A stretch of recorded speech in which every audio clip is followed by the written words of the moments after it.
Quote of the day: my success isn't a result of arrogance.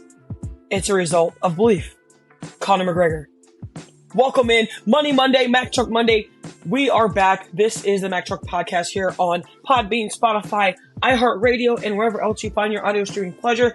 Obviously, I'm your hostess with the mostest, Mackenzie Brooks, aka the Mack Truck, aka your worst nightmare. Okay. Monday, June 24th. The fact that we're damn near through the month of June is real concerning to me. And I'm only saying that because that means we're literally in the back half of the year, y'all. Like, I feel like 2024 has just flown by and fast. Today's docket: MLB recap, WNBA recap, preview, notes, all that fun stuff. NHL recap, your new Stanley Cup champions. We'll get to that here in a minute. Some NFL news, just dating back from a couple weeks and just kind of reacclimating ourselves with the atmosphere that is going to be college football and NFL football here in just about 84-ish days.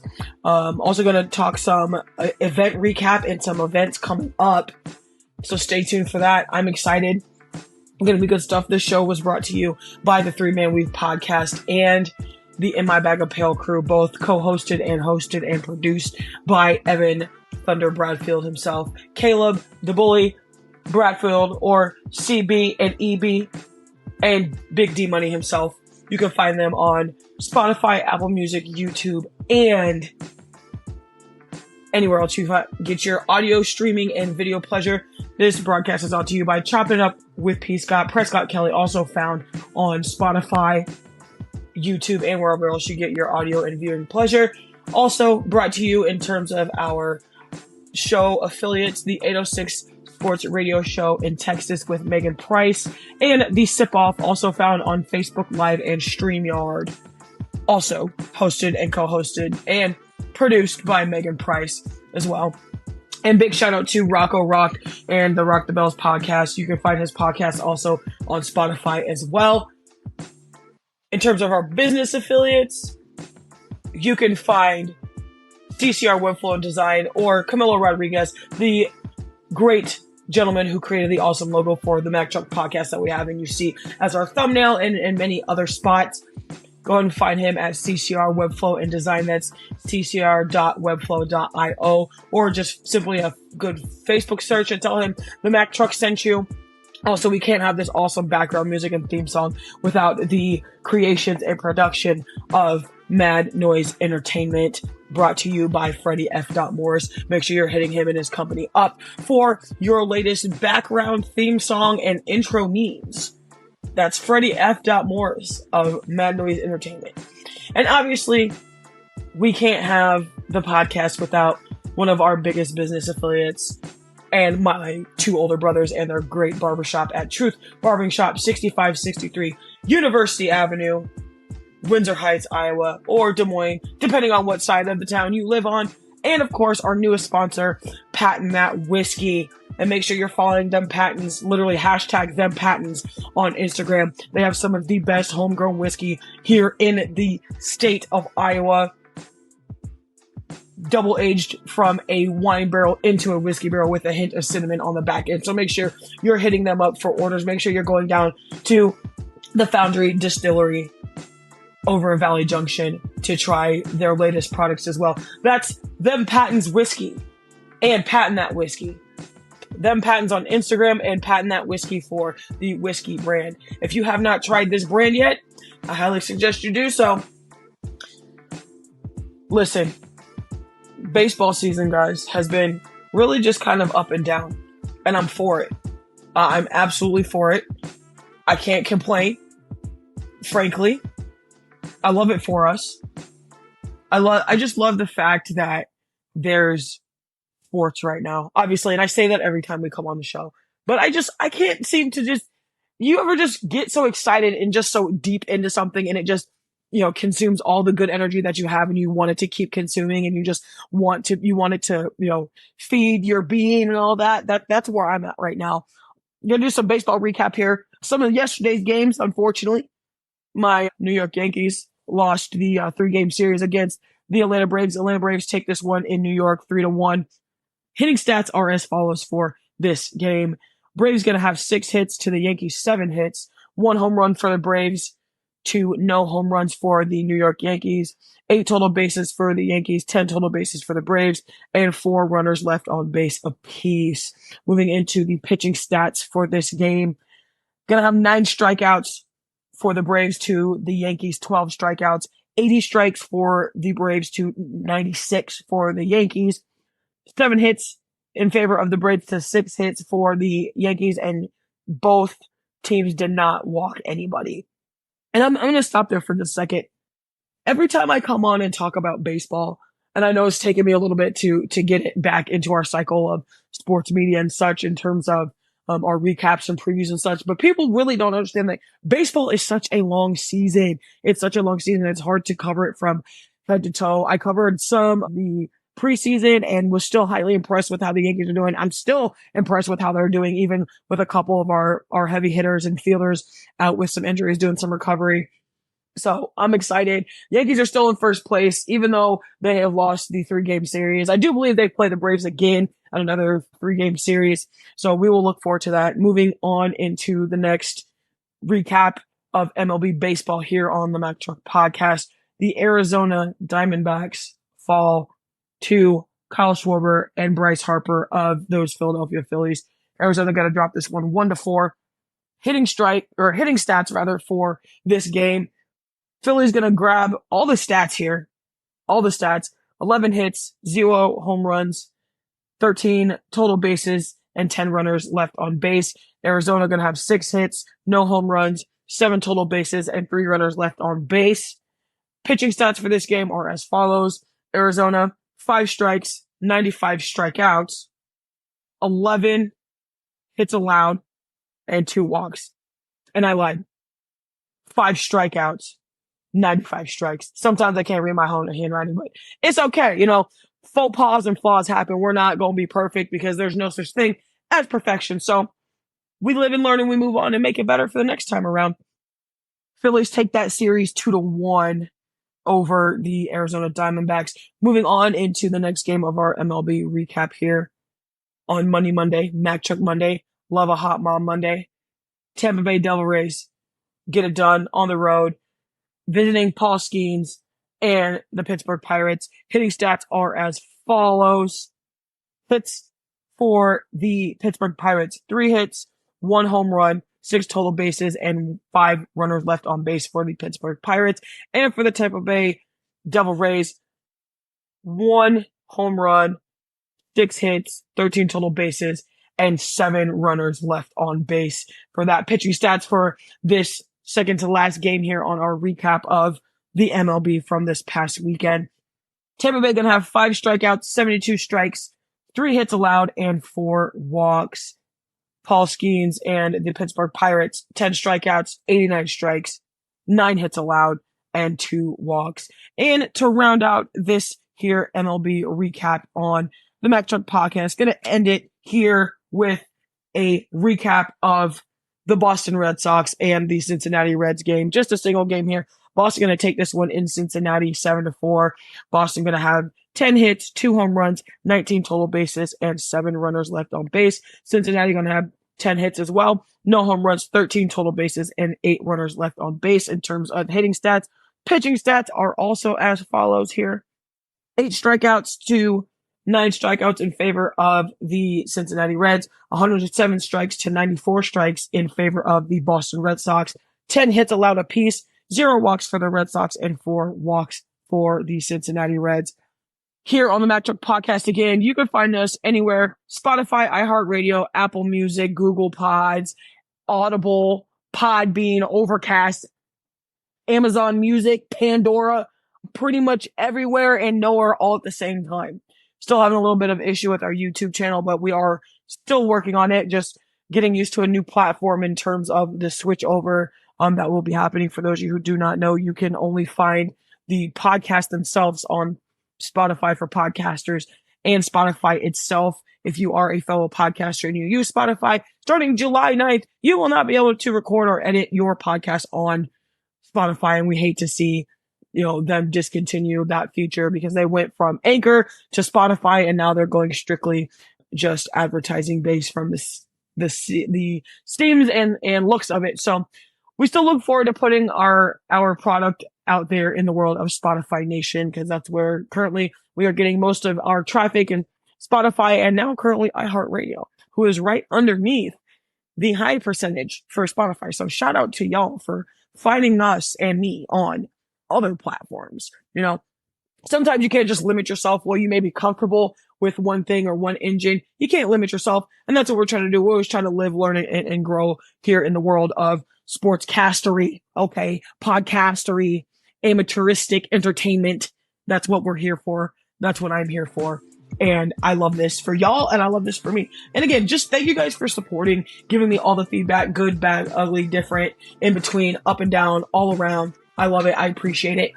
Your guys' feedback and comments help to get our show improving, helps to give us more ideas, more topics. We got a lot of new stuff coming. Got a big one, big show coming for the first full year anniversary of this podcast. I'm excited. I've got so much in the works. I've also got some projects happening, and I can't quite talk about them until I get the final word, because you don't want to spoil it and ruin it. So we're going to get into all that later. Moving in to the next thing on our docket, NFL news, because clearly we haven't talked about football since the Super Bowl and since the national championship of college football that went to the Michigan Wolverines. And of course, those Kansas City Chiefs who beat the San Francisco 49ers in this past Super Bowl for the season of 2023-2024. So getting into the news, for those of you who have been following in terms of NFL, and the off season is high in demand for trades, salary caps, negotiations, and very large contract signings. Speaking of which, Trevor Lawrence, who inked a very large deal just about a week or two ago, signs a 5-year deal that will put him through 2020. That'll start 2025, 2026, and go through 2020 or 2030 seasons rather. $55 million per season, matching Joe Burrow's annual as well at $55 million. And for those of you who don't football, Joe Burrow is the quarterback for the Cincinnati Bengals. Just came off of a wrist surgery, a couple surgeries, a couple procedures. Fabulous hair. Frankly, I wish my hair looked like Joey Buckets, because, I just want to be out here looking like Johnny Bravo, just flipping my hair. But I got dreadlocks, so I flip my hair like Willow Smith. Anyway, with this deal, if the deal wasn't reached, he would have played through this season with his rookie contract of just $5.6 million, which is wild to think about. And when you really put those numbers into perspective, $55 million is just about quadrupled what he would have made at using the end of his rookie contract. So it's crazy to me, but you love it. You love to see big signings. You love to see quarterbacks, players, team owners, general managers, things like that, make these negotiations and pay players that deserve it. And not that every player doesn't deserve a payday, but to keep their, priority in terms of, star quarterbacks, defensive ends, key pieces to their culture. You just love to see it. And you love to see what kind of numbers come out of some of these camps. Like a perfect example, including the $55 million per season that Trevor Lawrence will receive with this new contract starting in 2025. He has a signing bonus of $37.5 million. Look, baby, if I had a quarter of that 55 million or that 37.5, listen, look, I need pool moms, okay? I need pool boys. I need everything. Like, I would be with it. Listen, I would be having somebody or something feed me strawberries or something underneath the sun with waving my fan and get my toes done. I don't even have to move out my house type thing. But, those are the goals that we're working for. And Trevor Lawrence deserves every penny that he's getting. He has put the team on his back since he stepped into the league in 2019-2020 season as a first-round draft pick coming out of Clemson. And we love to see it. What we also love to see is Justin Jefferson and his giant contract that he just signed, also just about a week or two ago, a little bit less. He's now the highest paid non-quarterback player on an offense with this contract. He'll remain in Minnesota through 2028. $140 million with $110 million guaranteed on a 4-year contract. He's also the 5th player in NFL history to reach 1,000 yards in his first 4 seasons, surpassing Michael Thomas, Mike Evans, AJ Green, and the big man himself, Randy Moss. I'm going to tell you this. Now that Justin Jefferson has his money and his payday, I want to know what the hell Jerry Jones is going to do about my CeeDee Lamb and my Dak Prescott and my Michael Parsons, because those are 3 keys that we need, to just stay relevant. And I feel like part of the reason they haven't gotten to CeeDee Lamb's contract quite yet was probably just because they were waiting to see what came out of the Justin Jefferson camp in terms of that contract and what it looks like. Personally, not sure if Jerry's going to try to top that. I could see him doing it, but I can't see him justifying it. I love CeeDee Lamb. CeeDee Lamb is top 5 receiver in the NFL in my book. Okay, and I don't want to hear you argue. It's not biased. I know the game a lot better than some people, and a lot of other people know the game better than me. But if you're looking the eye test, CeeDee Lamb had more yards. CeeDee Lamb played longer, but he wasn't quite as effective as Justin Jefferson was. He may have even been equally effective before Justin Jefferson got hurt. But you love to see it. You always love to see what kinds of things are going to come out. So we look forward to seeing that. We look forward to seeing, who's going where, who's getting what. We're also looking forward to see if Brandon Ayuk and the 49ers close up this negotiation. We're going to get into a very cool individual from the 49ers team themselves in Brock Purdy later on in the show. Finally, to round out this NFL news and recap, going back to just about 4 weeks ago, maybe a month ago, Gable Steveson, Olympic gold medalist wrestler and heavyweight collegiate champion out of the University of Minnesota, is making the switch from wrestling to football. Mind you, this man has never played football a day in his life, but by God, he's big enough to play football. He's agile enough to play football. In fact, about his 2nd or 3rd day workouts in camp with the Buffalo Bills, who is the team that he has signed with now, he asked his agent to get him lighter cleats because he could not move and use his footwork like he has. And I think it's kind of funny because, when you're first playing football, you trying out everything, helmets, pants, cleats, gloves, the whole nine. And, Mr. Gable Dan Steveson here wasn't having any of the heavy cleats. And I'm kind of for it because I also personally wear lighter cleats. I also wear a mid to high ankle cleat rather than a soccer cleat or a kicking cleat. Can't do it. I got long, flat feet. And I also play 2 of the most grueling positions in football, fullback, defensive line, offensive line. I'm a Swiss Army knife, and I feel like Gable can also be a Swiss Army knife for the Buffalo Bills. And a lot of my Buffalo Bills friends, and rightfully so, are very confused. And again, rightfully so, because when I saw this news come out that Gable Steveson was going to be signed as a defensive tackle, defensive end type, interior defensive lineman for the Buffalo Bills, I'm sitting here thinking, I don't even know if he's ever played football. He looks like he should have played football and prior to just murking everybody on the wrestling mats and in the WWE and on the Olympics.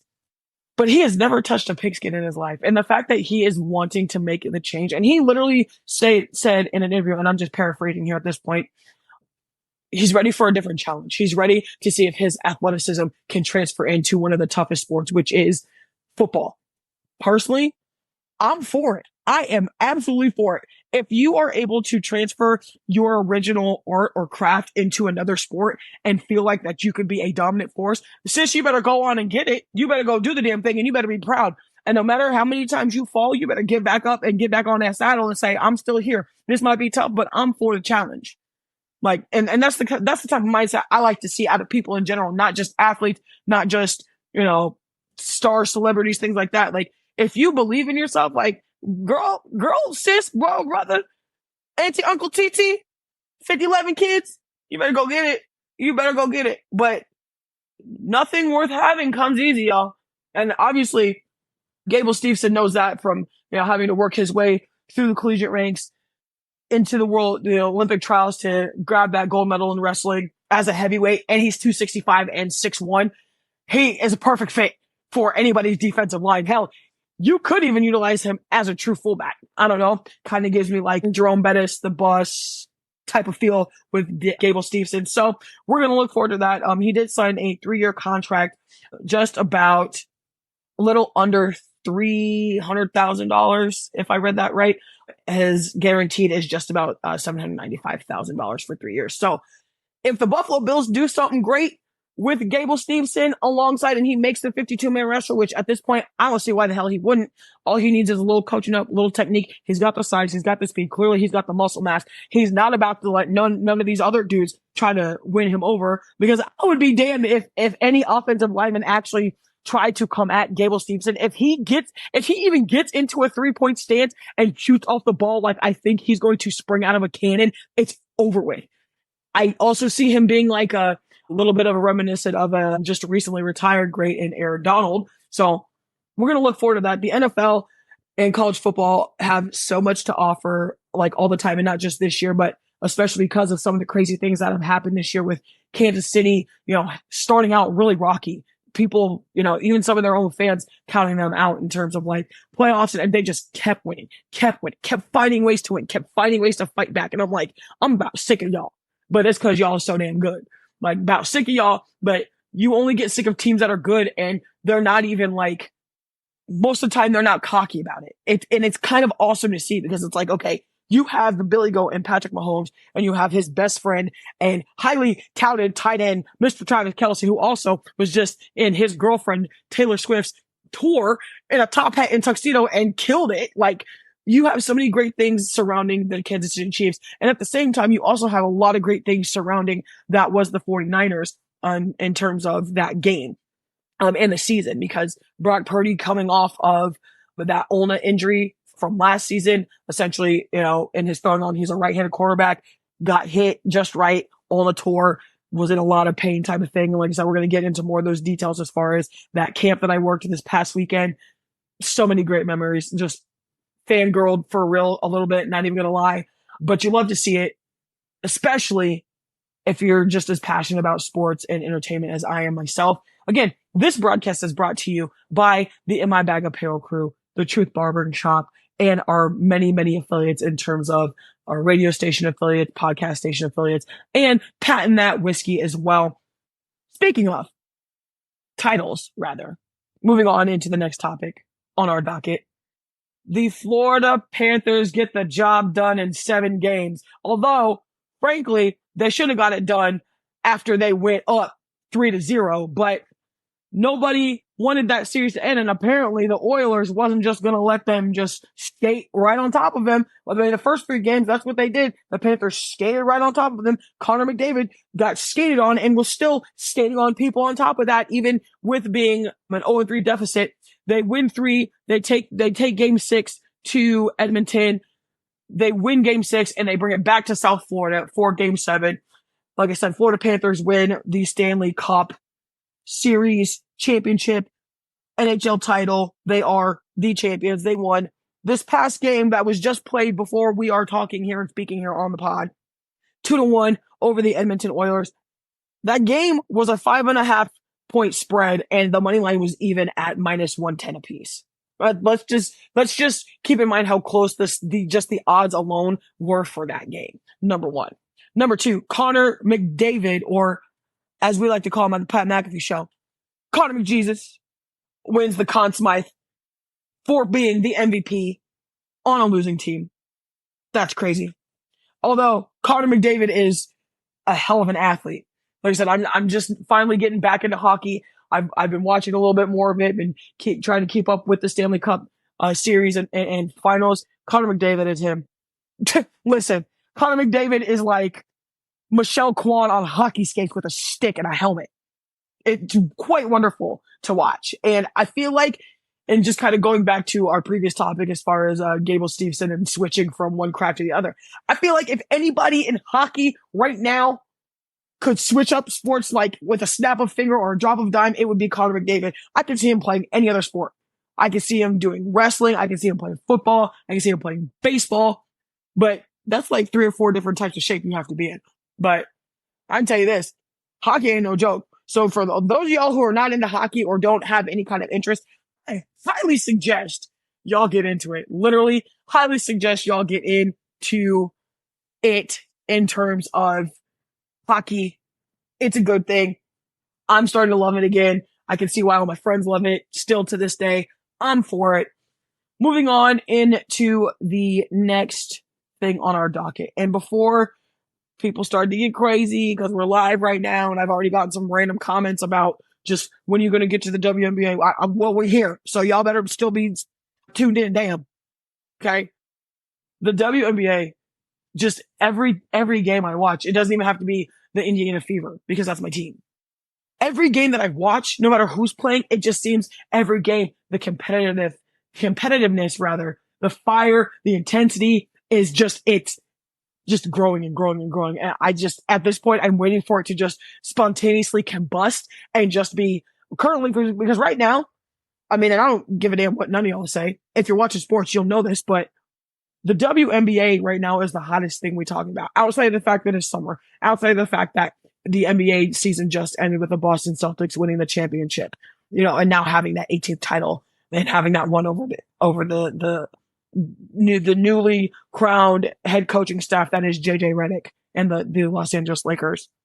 The WNBA is the hottest thing right now outside of the Olympics. The Olympics are also hot, and we're going to get into that in the next days to come in terms of the next couple episodes. The WNBA is hot. And just some of the comments and vitriol and just rather entertaining viewpoints is a little interesting. Perfect example. And like I said, I've said this before on many podcasts prior. I've said it on live stream feeds. I've said it before. I can openly admit that I was not the biggest fan of Angel Reese in college. But again, I've had a change of heart. And I'm not trying to push on anybody else. I just personally put myself in her shoes. And I can tell you honestly, I am a fan of Angel Reese. I'm a bigger fan of Caitlin Clark and my Indiana Fever, but I am a fan of Angel Reese. I am a fan of Camila Cardoso. I'm a huge fan of T. Witherspoon. T-Spoon, listen, if T-Spoon were a football coach, I swear I'd be in the NFL by now. And that's no knock to any of my coaches before, but that just to me, that just shows how intense and how much she means business. And not to say that no other coach in the WNBA or any other coach that has personally coached me or any of my teams, I'm just saying that's how intense Teaspoon is, and I was for it. For it. Point being is, it just seems like to me, people nowadays, okay, there's already been a rivalry created with Angel Reese and Caitlin Clark, which rightfully so. Okay, they've heard Camila Cardoso, Caitlin Clark, Paige Beckers, Haley Van Lith have all played against each other and with each other since high school. I don't think y'all understand that. So the fact that y'all oh, this is a new rivalry. No, sis, it's not a new damn rivalry. We've been like this since we was juniors, sophomores, freshmen in high school, 8th grade, whatever. Pee-wee's, AAU tournament. Listen, we have had this, it just now that we are professional athletes in terms of them being in the WNBA. Obviously, they're trying to compare it to Michael and Larry. Yeah, fair enough, but not quite on that caliber. But in terms of the overall picture, absolutely. But I'm going to just preface my comments by saying this before we get into some stats here. Keep this in mind as we're going through stats and everything else. Angel Reese is now at 8 double-doubles straight. 8 or 9 double-doubles straight. That is double digits in 2 categories. So points and rebounds, rebounds and assists and points, field goal percentage. It literally, it's a thing. And the fact that she's doing it on her own terms, she don't give a damn what nobody says. She really could care less about what anybody thinks of her. And that, I think for me, I think that's my personal, like, biggest draw to her, like, me, in terms of me being a fan of her, is she don't give a damn. She does not care. And I'm sitting here like, listen, I have that same attitude, but I need to rearrange how I'm speaking to people, because the way she's speaking to people is putting people on notice. And I'm sitting here like, damn, I need to be like that. It's great to see. And on the flip side of that, it's awesome. It's really great also to see Caitlin Clark, every game that they play, her skin is getting thicker. She's slowly starting to, like, get that little bit of chip on her shoulder, kind of like Angel Reese is right now. And it's not a bad thing to have a chip on your shoulder, y'all. Like, if having that chip and listening to the doubters fuels your fire, sis, you better tote all that booty and go with it. You better take all that motivation and fuel and run with it, and hard. And don't stop until you get there, and then some. Like, that's what I'm talking about, is the competitive fire in the WNBA right now. Whether you feel like you got snubbed for an Olympic team, feel like people are trying to make a narrative out of you, address the media for trying to turn your name and use your name into a narrative, for folks like Camila Cardoso and Angel Reese, who are at the top of their game in both the forward and center post positions. Like, don't give a damn, doing their own thing and how their team runs the ball. And that's what you love to see. And speaking of what we love to see, going into our stats here, the New York Liberty at the Atlanta Dream steal one on the road from Atlanta, 96-75. Sabrina Ionescu, 26 points, 9 for 18 from the field, and 4 for 4, 100% from the free throw line. Tina Charles for the Atlanta Dream, 19 points, 9 for 16 from the field, and 100%, 1 for 1 from the free throw line. Jonquel Jones, 11 rebounds, 10 defensive rebounds, and 1 offensive rebound. Haley Jones, 8 rebounds, 6 defensive rebounds, and 2 offensive boards for her. And to close out the stat line for this Liberty and Dream game, Sabrina Ionescu, 11 assists, 4 turnovers, played 31 minutes. Alicia Gray, 4 assists, 1 turnover, played 28 minutes. I did not get to see any of this game, and I'm kind of bummed about it.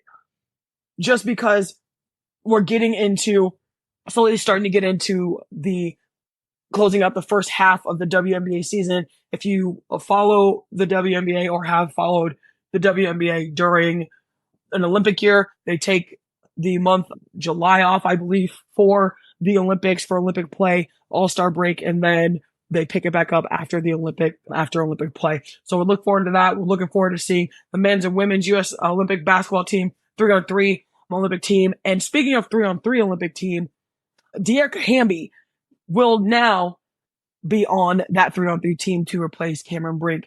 And it's well deserved, frankly. Dearica Hamby is not to be played with. Listen, Dearica Hamby has a different type of fire, and she's quiet about it. And there's absolutely nothing wrong with it. Sometimes people have to constantly, verbalize their feelings or, whatever is going on in terms of how they take and what makes them go. Dearica Hamby has done that just a little bit on the silent side, and we love to see it. The silent assassin is the move here. Make your moves in silence like a professional. That's what she's doing, and that's no knock on anybody else. I'm just saying that's how she has operated for the past 4 seasons, and even more so now with her and Rakia Jackson at the helms of that LA Sparks team. Unfortunately, now again down Cameron Brink with her tearing that ACL just about 2 games ago. A non-contact, hit the floor, could not bear weight on her own. And then it did come back a couple days later that she did, in fact, tear her ACL. But the fact that Dearica Hamby is finally starting to get her shine, I'm for it. I am for it. Dearica Hamby was scorching the Fever the past 2 times that they have played. And frankly, I ain't even mad, because Dearica Hamby out here doing her damn thing just like everybody else, but she's just not as vocal about it. And again, that's totally okay. Moving on into the second game of our WNBA recap here on the Mack podcast. The Dallas Wings drop one in Washington, 84-92 in favor of the Washington Mystics. Natasha Howard drops 16 points, goes 8 for 14 from the field, and 100%, 8 for 8 from the free throw line. Stephanie Dolson, who frankly, I am not going to hold you. I forgot Stephanie Dolson was in the league, but after seeing the highlights of this game, never again will I forget, because she balled out. I know she's been coming off the bench a little bit. They've had a little bit of a roster maneuvering in terms of like Aaliyah Edwards and Stephanie Dolson, and then the fact that they still need to find a little bit of a point guard in terms of that area itself. Stephanie Dolson drops 18 points, goes 6 for 9 from the field, and 100% at 2 for 2 from the free throw line. Rebounds, Monique Billings, big old night for the boards. 14 boards, 9 defensive boards, 5 offensive boards. Stephanie Dolson again, racking up the stats here in this game. 8 rebounds, 8 defensive rebounds, no O boards, and assists.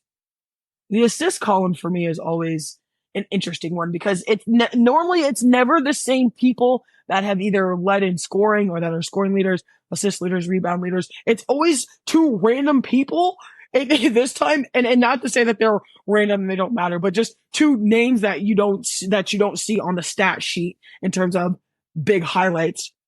W. Yunzen, again, like, I'm not gonna say random, but like, this is the second or third time I've read her name on the assist stat line, and it just keeps growing each time, and I love it. She drops 7 assists, has 3 turnovers, and plays 34 minutes. Ariel Atkins for the Washington Mystics also has 7 assists, also has 3 turnovers, and played 3 less minutes than Miss Sevgi for 31 minutes. These games this weekend, y'all, listen to me. If y'all have not been following, y'all have to start doing it. Like, that's the only way that we are going to just keep prevailing. And I think that's what some people are struggling with, is like, okay, we see those of us who aren't casuals or, watch both or multiple sides of the sports that we respectively love, played, blase this, blase that, up and down, all around. We love to see the growth, and we love to see that there's parity. It's not just 1, 2, 3, 4, 5, 5. It's not just 1 or 2 teams that are dominant. It's now that we're getting into the first, like, ending the first half of the WNBA season itself, it's getting intense. Teams are winning and finding their consistency at the right time. And with the Olympic break, it's going to give some of those teams that are, hurting for players, or, players that are, tired, worn down, or need a break. Obviously still going to be organized team practices and things like that. Obviously some of those teams aren't going to have a full team practice with some of their, a good quarter of their team, the 12-woman roster, being on the Olympic team or being part of those top alternates and still having to be ready and be in shape. We love to see it. We literally do. Moving on to this next game. I saw this. I watched this game prior to watching the Indiana Fever game yesterday. And they still have the best record in the WNBA. Keep that in mind. But the Connecticut Sun fall in Seattle to the Seattle Storm, 61-72. The Connecticut Sun are now 13-3. Again, still with the best record in the WNBA. Alyssa Thomas, who is a dog. Alyssa Thomas, man, listen. I don't know what y'all are doing with your life if you've not watched a Connecticut Sun game, or if you've just not watched any of the WNBA whatsoever. And rightfully so, if you're truly not into basketball, or you're not into just the opposition side of the sport. Alyssa Thomas, listen, Alyssa Thomas is like the Debo of that team. Between her and DeWanna freaking Bonner, listen, look, I don't even know how many times I can say that just without just smiling and just being like, dog. Just dog. I don't even have to say nothing else.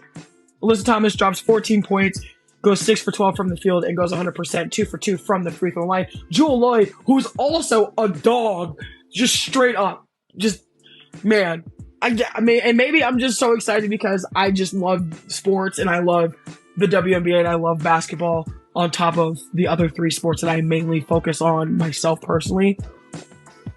Listen. This entire league is just fire. Okay, Jewel Lloyd, 16 points, 5 for 15 from the field, and 6 for 6 at 100% from the free throw line. Rebounds again. I mean, and this name shouldn't surprise you because their name is also on all 3 stat lines in terms of the major ones. Rebounds, Alyssa Thomas, 14 rebounds, and evens them out across the board. 7 defensive boards and 7 offensive boards. Ezzie McBaker, also has herself a night. Nine boards, 6 defensive boards, 3 offensive boards. This game was tight. Was tight until the Seattle Storm started to pull away just about midway through the third quarter.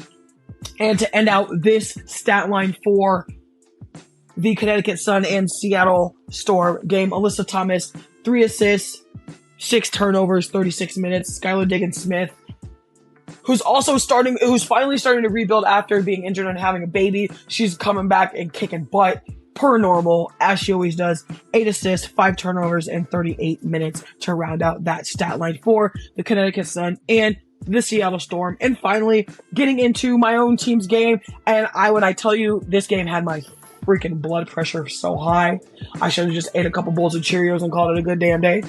But I honestly cannot be mad that the Indiana Fever, that they unfortunately did drop this game. But by 1 point, that's how intense and tight this game was. I'm going to tell you this right now. The Fever got complacent. They got comfortable.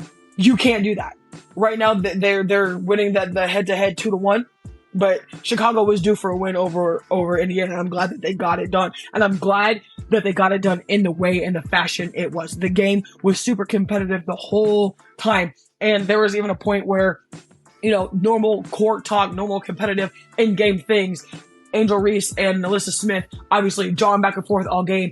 And then they were talking, talking back and forth, just chatting during, what could have been, I think it was a review or a foul shot by one of the Chicago Sky players. They were talking, and one of the referees came up and tried to break it up, and both of them had to put her in her place. Like, what are you doing? Like, we are good. And I think I watched this clip like 7 times. Like, if the both of them are literally telling you, like, move out of the way, like, there's nothing wrong, like, we are talking, like, we are allowed to do that. That is a thing.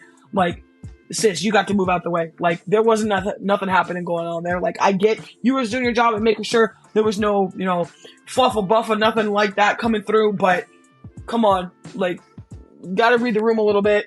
That's just me, though.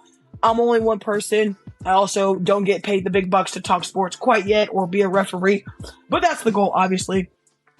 Fever gonna drop this one, though, 87-88 in Chicago. Kelsey Mitchell, dog. Listen, some of the ways she puts these shots up is ridiculous to me. Like, it's almost like her and Caitlin Clark are almost a carbon copy of each other, except Kelsey Mitchell has a little bit of melanin, and she got dreadlocks, and Caitlin Clark has her cute little ponytail and wears a little headband, pre-wrap thing on her head. Look, if I did that and put that in my head, that thing will get caught in my hair so fast. Lord have mercy. I have to, get my hair redone just to cut the thing out because it get lost so fast. Kelsey Mitchell, 24 points, 8 for 18 from the field, and 100% at 3 for 3 from the field goal line, or free throw line rather. Angel Reese, who has a game and a day and just out here with no cares, no worries. She don't give a damn what nobody say, and I love that attitude.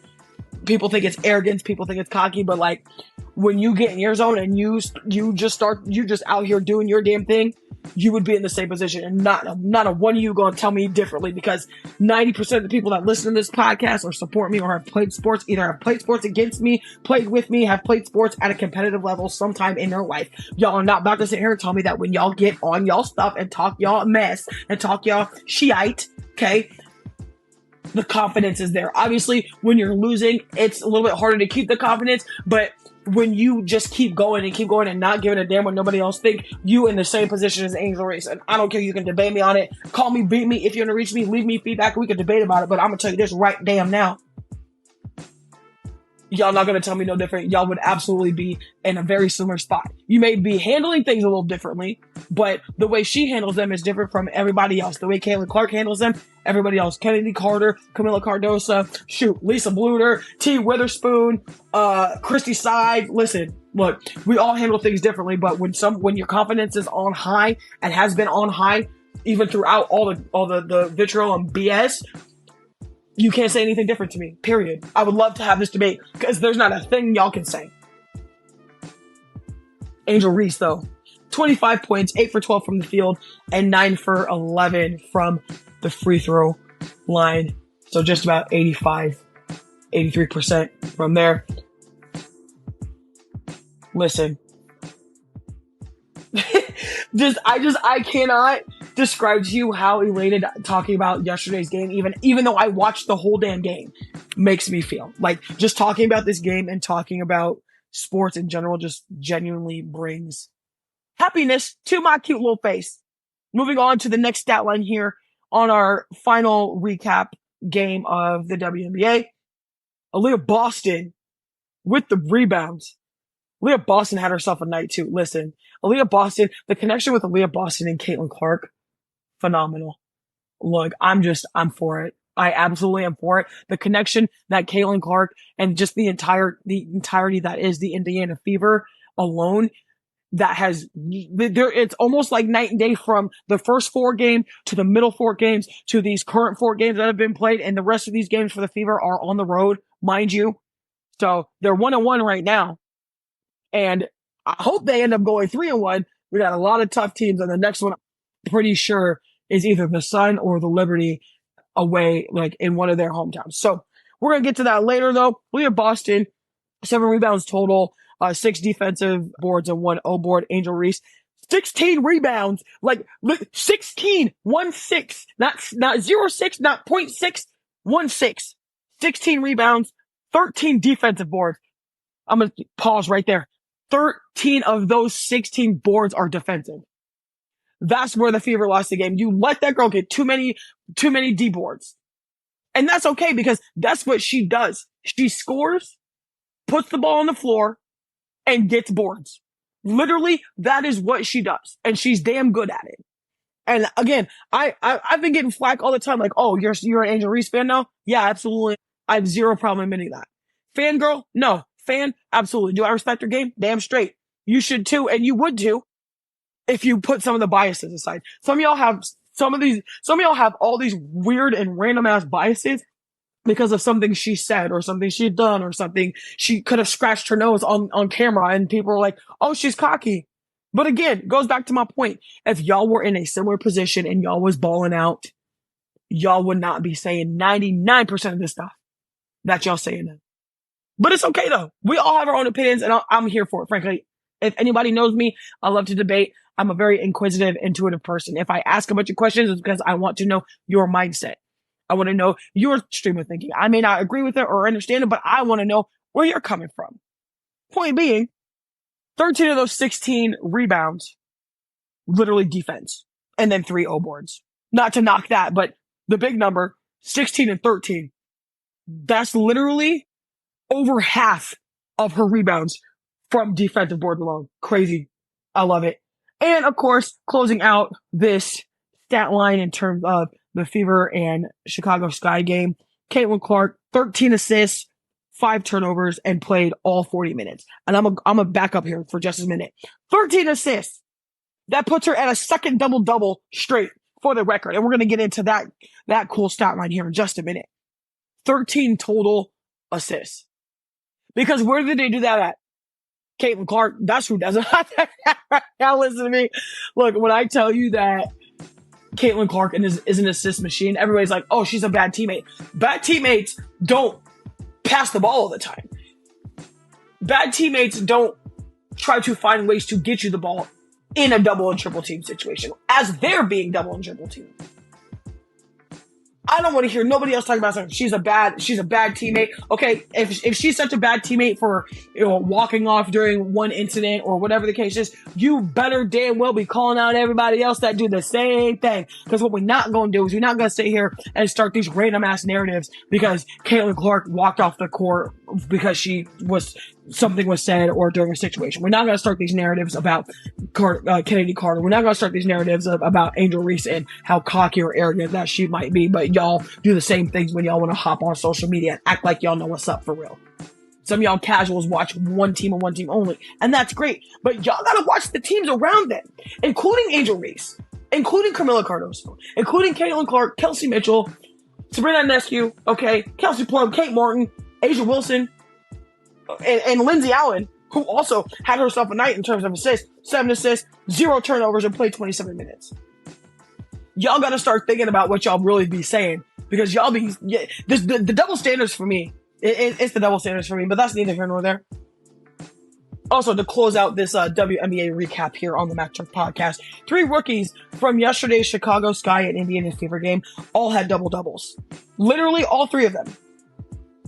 Angel Reese, 25 points, 16 rebounds. Camila Cardoso, 16 points, 10 rebounds. Caitlin Clark, 17 points, and 13 assists. Where they do that at? Because people want to talk about some of these girls are not being efficient. Really? I'm looking at 3 rookies back to back to back here, all in double-doubles. One of them who's got 8 or 9 straight double-doubles. One of them who's gotten their 2nd or 3rd straight double-double. And the other one who is just finally getting her feet back under her after being injured in the preseason, who also goes for a double-double this game. I don't want to hear none of y'all speak about people not being efficient. Is it consistent yet? Not quite. Will it come? Absolutely. But y'all got to start giving some of these WNBA players their respect and the patience, just like y'all. Oh, well, this football team is, just got a bunch of draft picks, so they're trying to get cohesion. This NBA team just got a bunch of draft picks, so they're still super young and having cohesion. So why y'all can talk about cohesion and stuff when it comes to men's sports, but for women's sports, it's got to be a drop of the dime and it's got to be perfect and not sloppy. Like, bro, shut up. Y'all, no. Like, y'all are not about to use that line about, it's got to be perfect. No. We're not doing that. So step off, sis, and reel yourself back in. One final note before we do close out this topic of the WNBA. Caitlin Clark is now the 2nd time Honda Cup winner. For those of you who don't know what the Honda Awards are, they highlight the best collegiate athletes from the previous year. So Caitlin Clark is now in the WNBA, and they were talking about her achievements from her senior season. Just this past couple months ago at the University of Iowa, she's the 4th person to win it back-to-back as a top NCAA athlete. That's crazy. That's crazy. And then, frankly, I think the next person is about to be Juju Watkins or Paige Beckers. One of those 2 is going to get it. They're going to start the trend all over again. And it's going to be wonderful to see. I'm for it. I am for it. Love it. Moving on to one of the final topics here on the Mack podcast. And again, I did my best to try to cover the Men's College World Series. It was a lot of things happening, but I watched what I needed to and when it mattered the most. The Tennessee Volunteers get it done 6-5 over their SEC rival in Texas A&M University. This is Tennessee's first baseball title in program history, and they were down last night, or yesterday afternoon rather, when I was watching this game. When I left my house to go watch the Indiana Fever game at my local spot here in Des Moines, it was 1-0 at the top of the 3rd. Went to the spot, watched some of the Fever game first quarter, and I just happened to turn my head, and it was 4-1 in favor of Tennessee. Cracked one of the outfielders whose name unfortunately right now is slipping my mind. Cracked a huge 2-run homer and then 2 solos after that. 2 more people cracked solos, including Christian Moore, who cracked a solo in himself. Christian Moore is a dude. Christian Moore, I believe, is a senior or junior, and I believe is going to be drafted. To where? Don't know. But the Men's College Baseball World Series was fire. It was wonderful to watch. I loved it. I'm like, I don't know how I have just missed all this summer ball outside of the WNBA. I love it. Loved it. Now, just moving on to some more housekeeping and notes here. This past weekend, I got the coveted invitation to work with the Octane Football Group and the Brock Purdy Youth Football Camp. Listen, I have gotten excited and fangirled about a lot of things. Brock Purdy is one of those things. Got the call from my coach.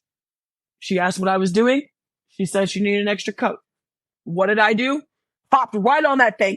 And when I tell you Brock Purdy is one of the coolest dudes out here, super chill, laid back, and actually talked to all of us, not just the kids. Like, he stopped around at all the groups, was throwing balls with kids, throwing balls with coaches, having just general, human interactions. I got some great shots. I couldn't get a selfie just because his agents were pretty adamant about that, and rightfully so. If we was going to take selfies with everybody, we would have been there till yesterday afternoon. Hell, point being, the camp itself was great outside of my University of Iowa fandom, because I've been to the University of Iowa. I've seen the outside the entrances. I've seen all of that. I have never seen the player's perspective of Jack Trice Stadium. I've seen it from a security standpoint. I've seen it from an opposing team fan standpoint. I've never seen it as a player or a coach. And walking just on the outside of Jack Trice Stadium was absolutely phenomenal. The experience, like we were on the practice fields. So all 3 practice fields, we had access to all of them. We did a tunnel walk for him as well with all the kids and coaches. He ran all the way through the tunnel, had some great words to say. Also got some great pictures of the Jack Trice Stadium scoreboard and the football field without the, markings and the goalpost. It was such a great time. Like, I'm just literally still beaming about it. And Brock Purdy is definitely all of 6'1". I'm gonna tell you that right now. I'm 5'10", and one of my best friends, and who might as well be my cousin, and Coach D-Ball. Shout out Dorian Valentine D-Ball. Dorian is also about 6'1". Brock Purdy he's a long and tall and skinny, like not skinny, but like he's an athletically built dude, and his quads are about as big as my freaking head. And me and Dorian were sitting there like, whoa, like my guy's got quads on him. I said, yeah, like them. I said, the TV does not do justice to, to what some of these, like the physique of some of these athletes. And Brock Purdy fits in that mold of like physiques that were definitely hidden by an NFL uniform.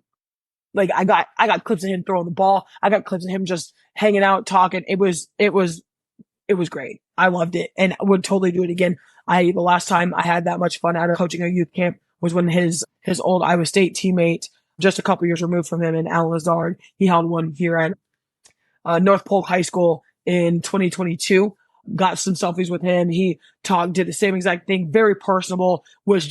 He was about it. And I love to see that. I love when athletes come back to their respective schools, colleges, hometowns, whatever it is, to give back to the community, really just to soak in that hometown feel in terms of, remembering where you came from, remembering your roots. And I loved it. And he even, like Brock Purdy himself even said, like, everybody knows how special Iowa State is to me. And I will, anytime I will get a chance to come back here and just soak it all in.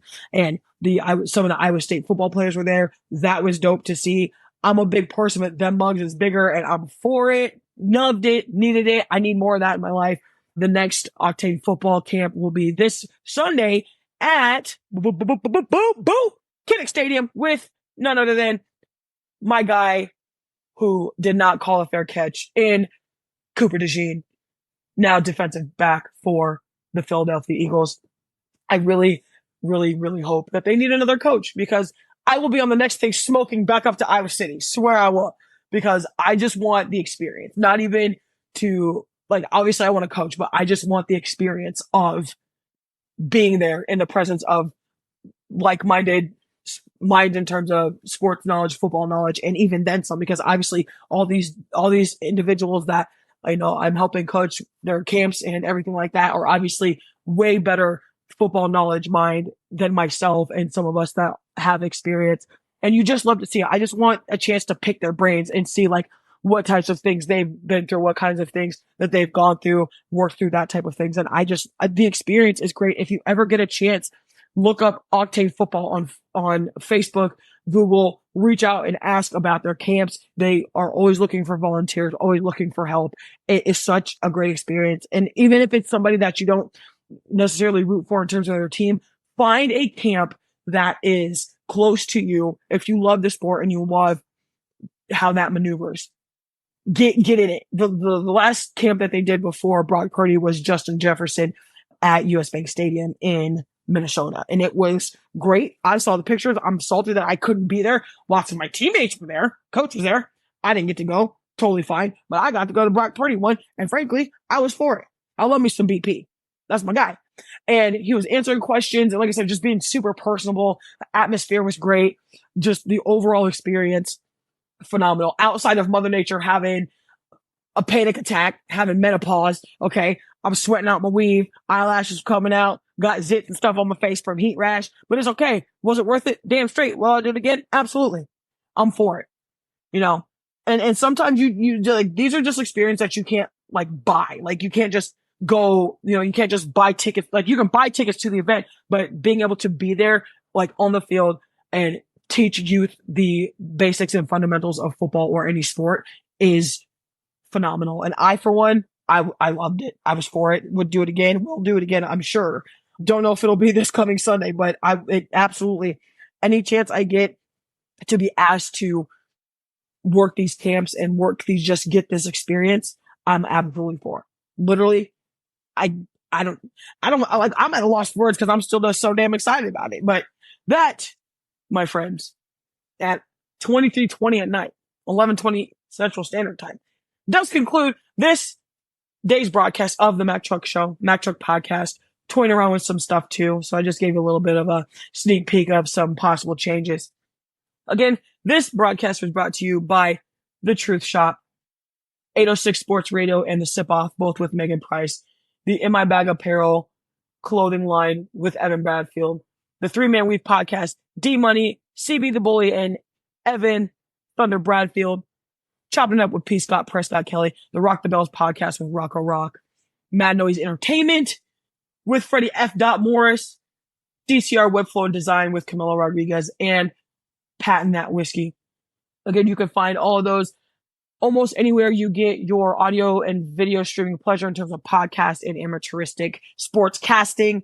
You can find Patent That Whiskey at the Foundry Distillery in Valley Junction here in West Des Moines, Iowa, 6563 University Avenue in Windsor Heights for the address of the Truth Barbering Shop. CCR Webflow Design, ccr.webflow.io for the email of Camilo Rodriguez and the CCR Webflow squad. Mad Noise Entertainment, Freddie F. Morris. Make sure you're following him, hitting him up on the social media streams. And this broadcast again was brought to y'all by y'all. Literally brought to you by you. If I didn't have supporters and listeners, I clearly would not still be doing this, but we're here. We're still doing it. It's going to be great. Tomorrow's show is going to be jam-packed. Going to talk about some summer events that the podcast crew will be at and will be attending. Got a new date and time for the next round of the Sports Card Traffickers Showcase, the Sports Card Showcase, again at 480 Bass Pro Lane Northwest in Altoona, Iowa. If you missed the summer one, get ready for the winter/fall one. Will be September. Dates will be set out tomorrow. Also going to have a community kickback with the 84 Fresh Squad, the In My Bag Apparel Squad, and the Mack Truck Podcast and Show crew. More details to come on that. Also going to recap some more baseball, just more sporting news. Got some things around the college front. Got some things in terms of the Olympics, like actually going to start getting heavily into the Olympics. So stay tuned for that. If you don't know how to podcast, bang that follow button. In the illustrious words of Ellen DeGeneres, be kind to one another. And in the illustrious words of my great mentor, that is Pat McAfee. Be a friend, tell a friend something nice. It could change their life. Goodbye.